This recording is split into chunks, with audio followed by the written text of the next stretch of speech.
आयुर्वेदाचा संबंध प्रामुख्याने कोणत्या वेदाशी जोडला जातो?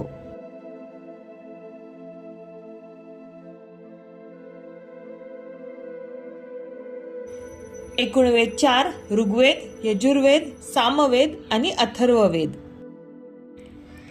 जगातील सर्वात प्राचीन ग्रंथ कोणता? ऋग्वेद हा जगातील सर्वात प्राचीन ग्रंथ आहे.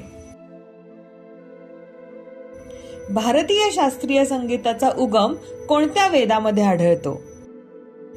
भारतीय शास्त्रीय संगीताचा उगम सामवेदामध्ये आढळतो. गायत्री मंत्र कोणत्या वेदातून घेतला आहे? गायत्री मंत्र ऋग्वेदामधून घेतलेला आहे. आयुर्वेदाचा संबंध प्रामुख्याने कोणत्या वेदाशी जोडला जातो? आयुर्वेदाबद्दलची माहिती अथर्व वेदामध्ये दिलेली आहे. तुमचे किती प्रश्न बरोबर आले? कमेंटमध्ये मला नक्की सांगा आणि अशाच वैदिक माहितीसाठी वैदिक विज्डम मराठीला सबस्क्राईब करा.